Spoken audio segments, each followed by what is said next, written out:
Hello everyone, House of Legal Studies में आप सभी का स्वागत है। मैं हूं Anand Mishra.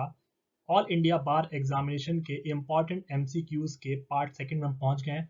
Part one already cover कर लिया है, जिसे आप एआईबी के एग्जाम प्लेलिस्ट में देख सकते हैं।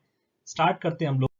क्वेश्चन कहता है, if a husband commits an offence his wife giving harbouring what commits an offence. क्या ऑफेंस कमिट किया है वाइफ ने या नहीं किया है, वो क्वेश्चन में पूछा गया है। वो हार्बर कर रही है अगर हस्बैंड को, तो ऐसे केसेस में क्या लगता है आप लोगों को, क्या कोई ऑफेंस कमिट किया गया है, नहीं किया गया है? नन ऑफ एबव आंसर होगा या बोथ ए और बी। तो ऐसे केसेस में आप कोई ऑफेंस नहीं कमिट किया गया होता है। ठीक है, जब वाइफ हस्बैंड को हार्बर कर रही हो या हस्बैंड वाइफ को, इन दोनों केसेस में आपको नहीं देखने को मिलेगा। इसके अलावा कोई भी रिलेशन है तो उस केस में आपका ऑफेंस बन जाता है। क्लियर है? नेक्स्ट क्वेश्चन की तरफ बढ़ते हैं हम लोग। A dying declaration admissible. Dying declaration की बात करते हैं तो डाइन डिक्लेरेशन आपको कौन सी प्रोसीडिंग में एडमिसिबल देखने को मिलता है?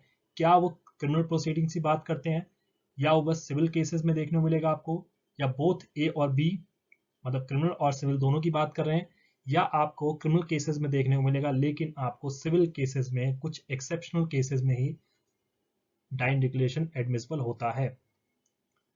सेक्शन 32 डाइन डिक्लेरेशन की बात कर रहे हैं।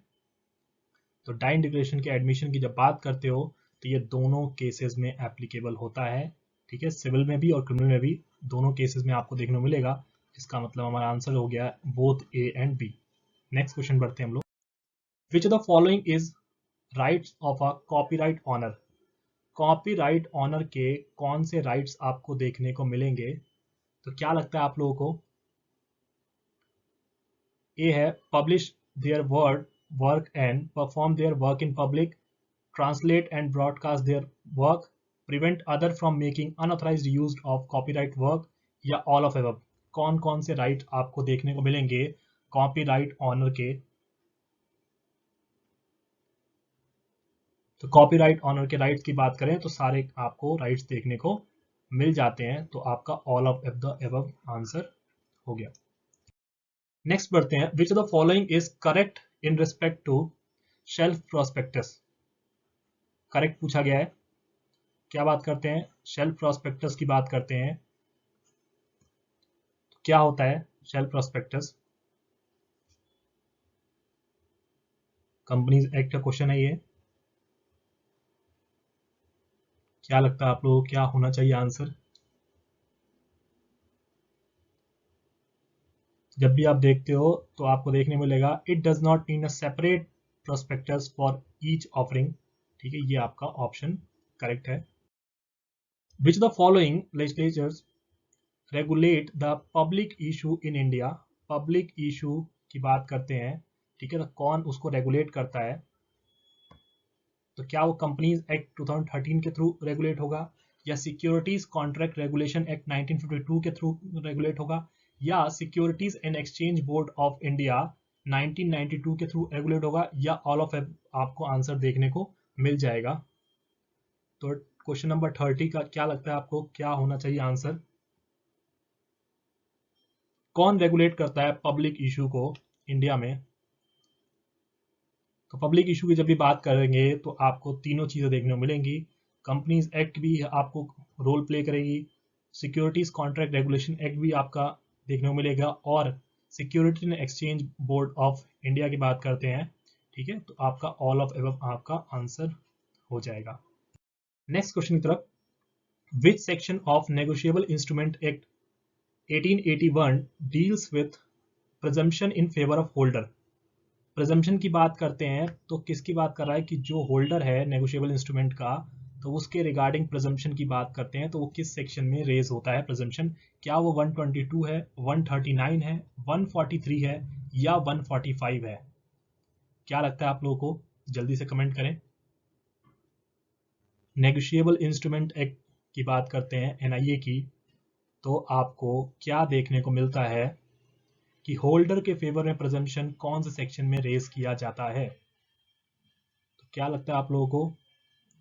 तो वो जो सेक्शन रेज किया जाता है प्रिजम्पशन, वो आपका 139 देखने को मिल जाएगा। क्लियर है? Next question. Torts means a civil wrong which is not exclusively a breach of contract और breach of trust, this definition is from, ये डेफिनेशन कहाँ से मिलेगी आपको, कहाँ देखने को मिलती है? टॉर्ट्स को डिफाइन किया गया है कि वो क्या है, सिविल रॉन्ग है, लेकिन वो क्या नहीं है, not exclusively a breach of contract और ब्रीच ऑफ टॉर्ट्स। इन दोनों के अलावा अगर आप देखोगे तो नॉर्मल सिविल रॉन्ग्स आपको देखने को मिलेगा कि सिविल रॉन्ग्स में से क्या निकाल देना है आपको, ब्रीच ऑफ कॉन्ट्रैक्ट की बात करते हैं और ब्रीच ऑफ ट्रस्ट, दोनों को आप हटा दीजिए तो ऐसी डेफिनेशन आपको कौन से प्रोविजन में देखने को मिलेगी, कौन सा एक्ट है वो? तो क्या वो लिमिटेशन एक्ट है, क्या स्पेसिफिक रिलीफ एक्ट है, या इंडियन कॉन्ट्रैक्ट एक्ट है, या नन ऑफ एबव आपको देखने को मिलेगा? क्या लगता है आपको कौन सा आंसर करेक्ट होना चाहिए? तो जब भी हम बात करते हैं तो टॉर्ट्स की आपको डेफिनेशन जो है वो मिलती है लिमिटेशन एक्ट में। लिमिटेशन एक्ट में आपको टॉर्ट्स की डेफिनेशन देखने को मिल जाएगा, ठीक है। Clause 4 of article 15 has been added to the constitution by, कौन से अमेंडमेंट में क्लॉज 4 आर्टिकल 15 का ऐड किया गया था, वो बताना आप लोगों को। क्या वो फर्स्ट अमेंडमेंट थी, सेकंड अमेंडमेंट, फोर्थ अमेंडमेंट, या सिक्स्थ अमेंडमेंट? क्या लगता है आप लोगों को कौन सी अमेंडमेंट थी जिसमें क्लॉज 4 को ऐड किया गया था? क्या लगता है?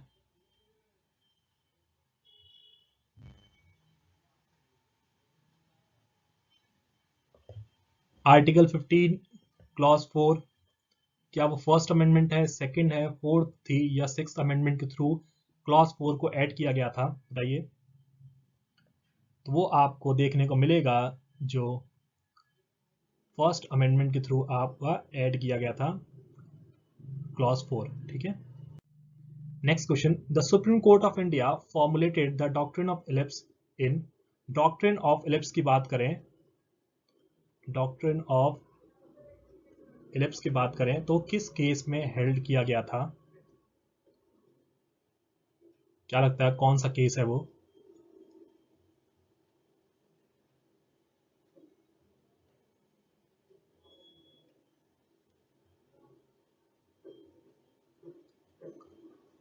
कौन से केस में सुप्रीम कोर्ट ने डॉक्ट्रिन ऑफ इलिप्स को फॉर्मुलेट किया, डॉक्ट्रिन को? तो वो केस कौन सा देखने को मिलेगा आपको, वो बताना आप लोगों को। तो वो आपको देखने को मिलेगा, आपको Bikaji Narayan versus State of MP का केस है, ठीक है। डॉक्ट्रिन ऑफ इलिप्स की बात करता है। The satisfaction of president means the satisfaction of the council of ministers and not his personal satisfaction, held in, किस केस में ये हेल्ड किया सुप्रीम कोर्ट ने कि जो प्रेसिडेंट की सेटिस्फेक्शन की बात करता है, प्रेसिडेंट के डिसीजन की, तो वो क्या देखने को मिलेगा, सेटिस्फेक्शन किसका होना चाहिए? काउंसिल ऑफ मिनिस्टर्स का सेटिस्फेक्शन होना चाहिए, आपका पर्सनल अटेंशन, आपका पर्सनल सेटिस्फेक्शन देखने को नहीं मिलेगा। तो ऐसे केस किस केस में हेल्ड किया गया था, वो केस का नाम बताइए मुझे। क्या लगता है आप लोगों को, क्या वो Shamsher Singh versus State of Punjab है, UN Rao versus Indira Gandhi case है, या Ram Jawaya Kapur versus State of Punjab देखने को मिलेगा, या Sardar Lal versus Union Government case? क्या लगता है आप लोगों को? ये आपका जो केस है वो है Shamsher Singh versus State of Punjab देखने को मिल जाएगा, ठीक है। अगर आप भी पीसीएस जे की प्रिपरेशन करना चाहते हैं तो अनअकैडमी आपको एक प्लेटफॉर्म प्रोवाइड कर रहा है जिससे आप थाउजेंड ऑफ एस्पिरेंट के साथ compete करके अपने एम को अचीव कर सकते हैं। आपको अनअकैडमी लर्नर्स ऐप डाउनलोड करना है जहां पे आपको हमारी फ्री लाइव क्लासेस देखने को मिल जाएंगी। आपको सब्जेक्ट मेंशन किए गए हैं। एक्सपर्ट गाइडेंस प्रोग्राम की बात करें तो डिफरेंट बैचेस आपको देखने को मिलेंगे। एक नया batch expert batch for judiciary start हो रहा है जो कि 3 नवंबर से स्टार्ट हो रहा है। इसे आप इनरोल कर सकते हैं, बाकी सारे बैचेस भी आप ज्वाइन कर पाएंगे अगर आप सब्सक्रिप्शन लेते हैं। आपको कोड यूज करना है आनंद सर लाइव, जिसमें आपको 10% का फ्लैट ऑफ मिल जाएगा।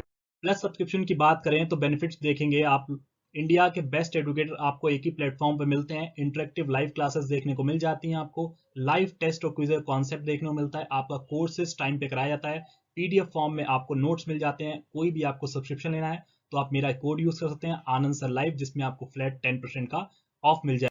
आरंभ टेस्ट सीरीज की बात करें जो कि हरियाणा और राजस्थान एग्जाम के लिए है, जो आपको टेस्ट सीरीज देखने को मिलेगी, फ्री ऑफ कॉस्ट है लेकिन आपको ऐप पे मिलेगी, ठीक है, 3 हरियाणा की सीरीज देखने को मिलेंगी आपको, टेस्ट सीरीज, और 3 आरजेएस की। डेट आप देख सकते हैं, सेव कर सकते हैं डेट। टाइमिंग आपकी 6 बजे होने वाली है, जो कि अनअकैडमी लर्नर्स ऐप पे आपको देखने को मिल जाएगा। इसके साथ आपको रैपिड रिवीजन सीरीज भी चल रही है, जो कि प्री एग्जाम के लिए हरियाणा और राजस्थान के लिए है। ठीक है, ये आपका अनअकैडमी जुडिशरी के यूट्यूब चैनल पे कंडक्ट होने वाली क्लासेस जो ऑलरेडी चल रही हैं। प्लस सब्सक्रिप्शन के प्लान की बात करें तो आपको 1 महीने से लेके 24 महीने तक के प्लान्स आपके पास देखने को मिलेंगे। आप अपनी कन्वीनियंस के हिसाब से प्लान ऑप्ट कर सकते हैं।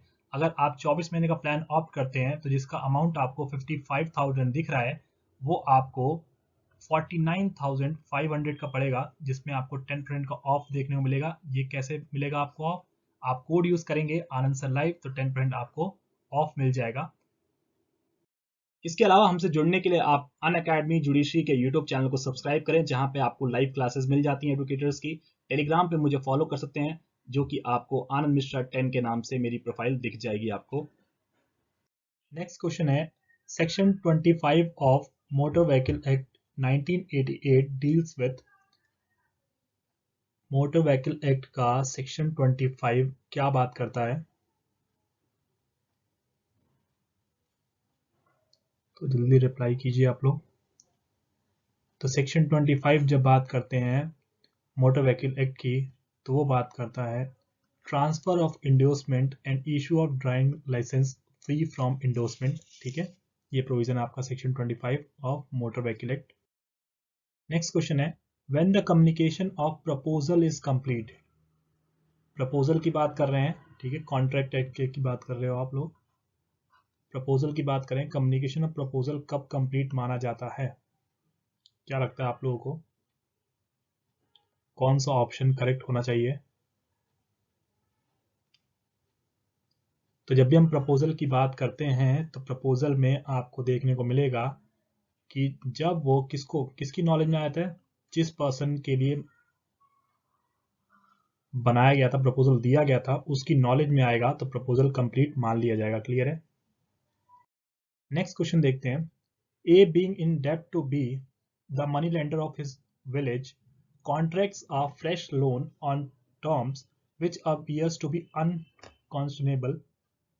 अब इस केस में आपको देखने को मिलेगा कि क्या जो टर्म है उसे आप क्या मानोगे, क्या फ्रॉड मानोगे, कोरिजन मानोगे, या अनड्यू इन्फ्लुएंस की बात करते हैं, या मिस रिप्रेजेंटेशन। क्या लगता है आप लोगों को, जो मनी लेंडर अनरीजनेबल रेट पे इंटरेस्ट पे लोन दे रहा है, कंडीशन ऐसी है उसकी, ठीक है, कि फ्रेश लोन तभी देगा कि उसकी टर्म्स को आप मानोगे, तो ऐसे केस में आप क्या देखने को मिलता है? इंडियन कॉन्ट्रैक्ट एक्ट का क्वेश्चन है ये, इंडियन कॉन्ट्रैक्ट एक्ट का। तो ऐसे केसेस में आप अनड्यू इन्फ्लुएंस देखने को मिलेगा। क्लियर है? नेक्स्ट क्वेश्चन देखिए, क्या लगता है आप लोगों को, सेक्शन 17 के रिगार्डिंग दिखा है आपको सेक्शन, क्या लिखता है question, if the consent was caused by misrepresentation और by silence fraudulent within the meaning of section 17, the contract nevertheless, if the parties whose consent was so caused has the means of discovering the truth with the ordinate diligence। मतलब कह रहा है कि जिस person के साथ आपने क्या किया है, फ्रॉड किया है, उस पर्सन के पास एक मीन्स थे, क्या थे, एक रीजनेबल डिस्कवरी कर सकता था पर्सन। वो ऑर्डिनरी डिलीजेंस की बात कर रहा है, कोई स्पेशल उसको नॉलेज की जरूरत नहीं थी, वो नॉर्मल केसेस में भी उसको क्या कर सकता है, डिस्कवर कर सकता था, लेकिन वो नहीं कर पाया उस चीज को, ट्रुथ को। तो ऐसे केसेस में क्या उसे आप वॉइडेबल मानोगे, नहीं मानोगे? तो बताइए क्या लगता है आप लोगों को, कौन सा ऑप्शन करेक्ट होने वाला है? क्या ऑप्शन लगता है आप लोग सही? तो ऐसे केसेस में आपको मे का तो ऑप्शन ही नहीं है यहाँ पे, या तो वॉइडेबल होगा या नहीं होगा वाला देखना था आपको एस्पेक्ट। तो यहाँ पे वॉइडेबल नहीं देखने को मिलेगा, जब आपको पता है कि आप क्या कर सकते हो, डिस्कवरी कर सकते हो ऐसे ट्रूथ की, तो उस केस में नहीं देखने को मिलेगा। Next question 40 number, according to the code of civil procedure a court after issuing summons to a person can compel his attendance by. कैसे आप उसको कंपेल कर सकते हो, ठीक है, समन देने के बाद भी अगर पर्सन नहीं आ रहा है तो उस केस में आप क्या कर सकते हो, कौन से तरीके हैं वो बताना आप लोगों को। तो क्या लगता है आप लोगों को कौन से तरीके होने चाहिए? क्या वो वारंट इशू करेगा अरेस्ट के लिए, attach and sale of his property की बात कर रहे हैं, या उसको क्या कर सकता है, फाइन लगा सकता है 5,000 रुपए तक की बात कर रहे हैं, सॉरी 500 रुपए तक के, क्या कर सकते हैं, या ऑल ऑफ एबव। सीपीसी में अगर इशू समन हुआ है, समन इशू हो गया है, उसके बाद ये पर्सन नहीं प्रेजेंट हो रहा है, तो ऐसे केस में ये सारे तरीके आपको देखने को मिल जाएंगे, जिसके थ्रू आप क्या कर सकते हो, अटेंडेंस उसकी कंपेल कर सकते हो। ठीक है, नेक्स्ट की बात करते हैं। If an investigation cannot completed in 24 hours, अगर 24 घंटे में इन्वेस्टिगेशन कंप्लीट नहीं होती है, then the magistrate can detain the accused in the custody for a term usually not exceeding, कितने दिन की बात कर रहे हैं, कि अगर मान लीजिए 24 घंटे के अंदर अगर इन्वेस्टिगेशन पुलिस नहीं कंप्लीट कर पाती है, तो पुलिस के को क्या करना होता है, मजिस्ट्रेट के सामने पेश करना होता है, कि अगर वो कस्टडी की बात करते हैं, ठीक है, पुलिस कस्टडी की बात करते हैं, जिसे आप रिमांड बोलते हो नॉर्मली, ठीक है, और पुलिस कस्टडी बोल सकते हो आप, तो कितने दिन के लिए मैक्सिमम मजिस्ट्रेट ग्रांट कर सकता है। तो जब हम मजिस्ट्रेट की बात करते हैं तो कितने दिन का टाइम पीरियड देखने को मिलता है आपको, तो वो टाइम पीरियड 15 दिन का आपको देखने को मिल जाएगा। क्लियर है, मैक्सिमम 15 दिन के लिए आप क्या कर सकते हो, पुलिस कस्टडी दे सकते हो, इससे ज़्यादा आप कभी भी एक्सटेंड नहीं कर सकते हो। ठीक है, और ये तो आपका नॉर्मल मजिस्ट्रेट है। आपको जो एग्जीक्यूटिव मजिस्ट्रेट्स होते हैं, ठीक है, अगर जुडिशियल मजिस्ट्रेट प्रेजेंट नहीं है, तो उस केस में एग्जीक्यूटिव मजिस्ट्रेट भी क्या कर सकते हैं, कस्टडी दे सकते हैं। ऐसे केसेस में ये लोग क्या करते हैं, जो एग्जीक्यूटिव मजिस्ट्रेट है, वो 7 दिन से ज़्यादा का क्या नहीं कर सकते, कस्टडी नहीं ग्रांट कर सकते हैं। नेक्स्ट क्वेश्चन की तरफ। अ फर्स्ट क्लास मजिस्ट्रेट में pass sentence of imprisonment not exceeding, जो फर्स्ट क्लास मजिस्ट्रेट होते हैं, जुडिशियल मजिस्ट्रेट फर्स्ट क्लास, वो कितना सेंटेंस इम्प्रिजनमेंट पास कर सकते हैं, कितनी मैक्सिमम पावर है उनके पास, क्या वो 2 साल, 3 साल, 4 साल या 5 साल देखने को मिलेगी। क्या लगता है आप लोगों को कि जो जुडिशियल मजिस्ट्रेट फर्स्ट क्लास होते हैं, वो कितना मैक्सिमम अमाउंट पास कर सकते हैं इम्प्रिजनमेंट की टर्म में। फाइन नहीं पूछा गया, यहाँ पे इम्प्रिजनमेंट की बात करते हैं, तो यहाँ पे जो इम्प्रिजनमेंट की बात करोगे, तो जुडिशियल मजिस्ट्रेट फर्स्ट क्लास जो होते हैं, वो 3 साल तक के पनिशमेंट्स को ट्राई करते हैं और पनिशमेंट दे सकते हैं। नेक्स्ट क्वेश्चन की बात, under which of the following instances can a court avail the option of an expert, किन केसेस में कोर्ट एक्सपर्ट ओपिनियन ले सकती है। एक्सपर्ट ओपिनियन आपको प्रोविजन किस में देखने को मिलेगा, क्या अगर कोई आपको पॉइंट फॉरेन लॉ के रिगार्डिंग पता करना है, या इशू कोई साइंस के रिगार्डिंग है, या इशू आर्ट्स के रिगार्डिंग है, या ऑल ऑफ एबव। क्या लगता है आप लोगों को कोर्ट कब एक्सपर्ट ओपिनियन लेता है। और एक्सपर्ट ओपिनियन आपको जो सेक्शन देखने मिलेंगे वो 45 से 51 तक देखने को मिल जाएंगे इंडियन एविडेंस एक्ट में। ठीक है, जब भी हम बात करते हैं फॉरेन लॉ की हो, साइंस की हो या आर्ट्स की हो, सब केसेस में आप एक्सपर्ट ओपिनियन ले सकते हो। तो ऑल ऑफ एव होगा यहाँ पे। एक्सेप्ट क्या होता है, इंडियन लॉ की बात करते हैं जब हम लोग, इंडियन लॉ इंक्लूड नहीं किया गया है, ऑब्वियस बात है। ठीक है, नेक्स्ट क्वेश्चन है, Ajay prays to the court to punish Bob and Rahul for the offences committed by them together against Ajay. The burden of proof lies on, किस पे burden of proof लाई करेगा। अगर जो A है, अजय को A लिख लेते हैं हम लोग, ये कह रहा है कि बॉब और किसके थ्रू, किसके लिए, राहुल के अगेंस्ट आप क्या कीजिए, पनिश कीजिए इन दोनों पर्संस को। तो ऐसे केसेस में बर्डन ऑफ प्रूफ किसके ऊपर लाई होगा, क्या लगता है आप लोगों को, क्या ए पर्सन के पास बर्डन ऑफ प्रूफ होगा कि ये प्रूफ करे कि बी और आर ने, जो बॉब और आर राहुल है, उन्होंने कोई क्राइम कमिट किया मेरे अगेंस्ट, या बी और आर को प्रूफ करना है कि हम लोग क्या ये डिसप्रूफ करेंगे।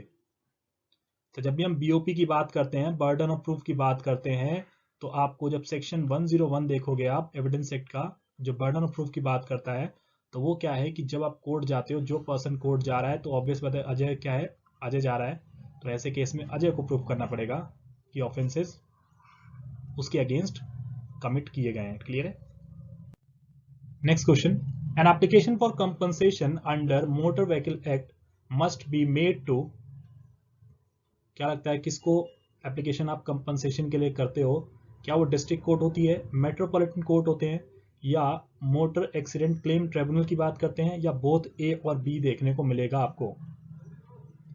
क्या लगता है आप लोगों को, अगर आपको कंपनसेशन के लिए एप्लीकेशन फाइल करनी है मोटर व्हीकल एक्ट के थ्रू, तो आप क्या डिस्ट्रिक्ट कोर्ट में जाओगे, मेट्रोपॉलिटन कोर्ट में जाने वाले हो आप, या मोटर एक्सीडेंट क्लेम ट्रिब्यूनल की बात करते हैं वहां जाओगे, या बोथ ए और बी की बात करते हैं? क्या लगता है आप लोगों को? तो जब भी हम ऐसा केस देखेंगे तो आपको दोनों चीजें मिलेंगी, डिस्ट्रिक्ट कोर्ट की बात करेंगे और मेट्रोपॉलिटन कोर्ट भी आपको देखने को मिलेगा। तो यहाँ पे आपको ए और बी आंसर हो गया आपका।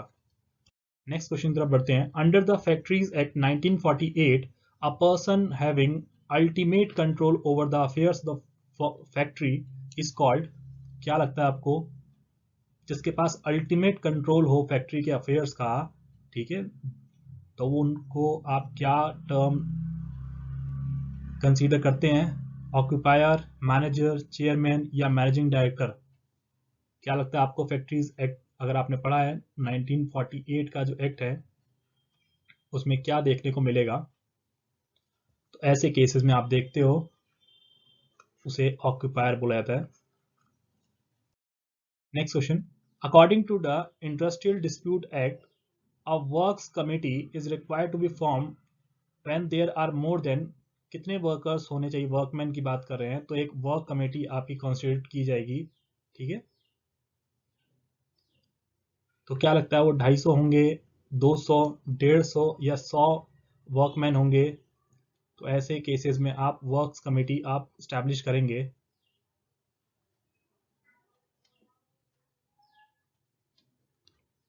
तो जल्दी से बताइए क्या लगता है आप लोगों को।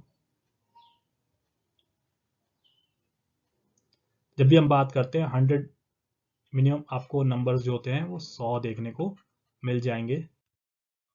An additional award must be made by an arbitral tribunal within days of receiving the application from the concerned party।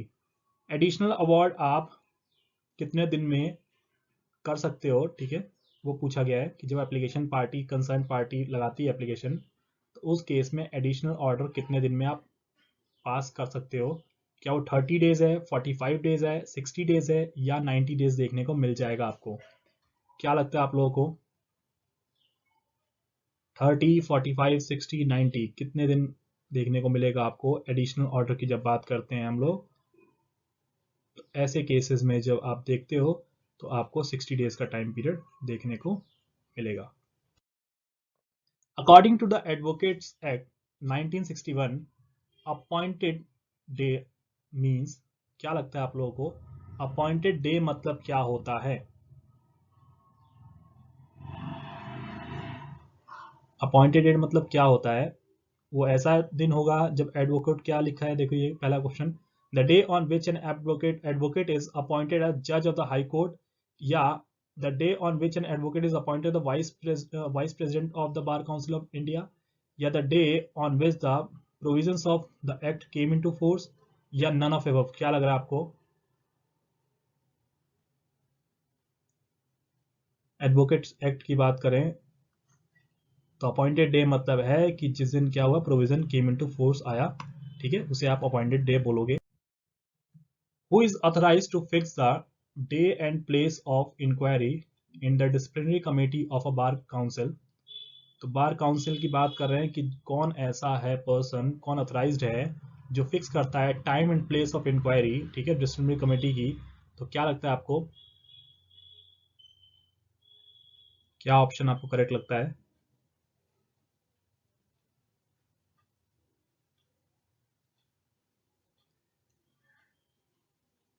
तो जो बार काउंसिल के जो चेयरमैन होंगे वो डिसाइड करेंगे, ठीक है, वो आपके डिसाइड करते हैं, फिक्स करते हैं डेट एंड प्लेस की बात करते हैं जब हम लोग इंक्वायरी की डिसिप्लिनरी कमेटी के अंदर।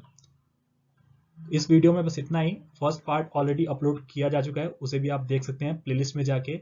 ऑल इंडिया बार एग्जाम की प्लेलिस्ट होगी, AIBE एग्जाम की प्लेलिस्ट आपको देखने को मिल जाएगी, जिसमें आपको सिलेबस, स्ट्रेटजीज, कैसे टिप्स पास करें कैसे एग्जाम को, और क्वेश्चन पेपर लास्ट ईयर के आपको सारे के सारे मिल जाएंगे।